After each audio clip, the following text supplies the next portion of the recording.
Treasury Department published, then removed comments on an upcoming executive order on cryptocurrencies.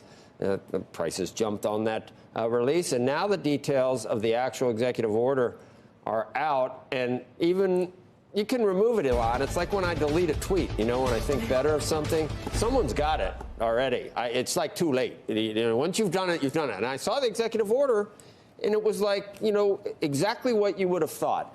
We want to make it safe for investors. We want to lead in innovation, but we want to make sure we have the right kind of regulation that protects people. We want to, you know, protect the environment. All the normal things that, but not very specific, I don't think, about how you're going to do all that.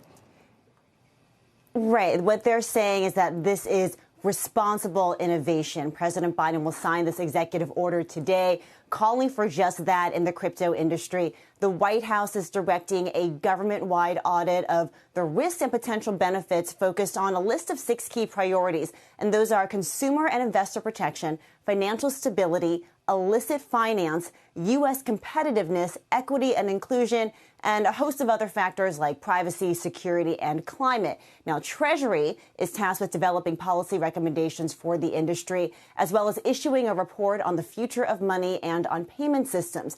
The Commerce Department would take the lead on creating a framework for the best ways to use the technology, and the administration is encouraging regulators to provide sufficient oversight and safeguard against systemic risk. Now, this order calls understanding how a central bank digital currency might work urgent, but a senior administration official said that foreign CBDC do not pose a threat to the dollar.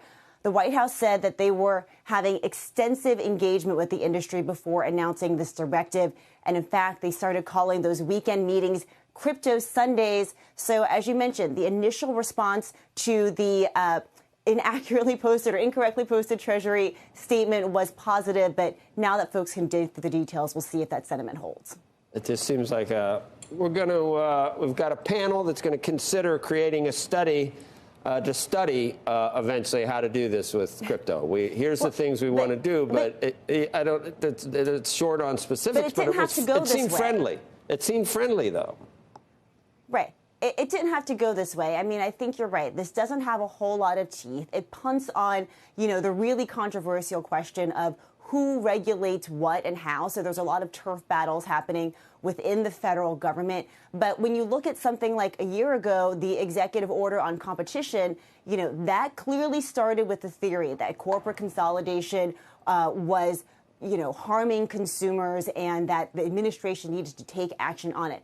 So it didn't have to come as a sort of neutral tone. The administration has clearly shown that it's willing to use executive orders to take stronger action in the past. So in this case, I would say that the industry can view it as a win, that, as you mentioned, they're pretty open to the innovation and the benefits of technology, but recognizing that there are concerns as well. Look at the stablecoin report that came out, which was really focused on the financial stability risks of stablecoins. That one was also had a fairly negative tone. This one is a lot more neutral.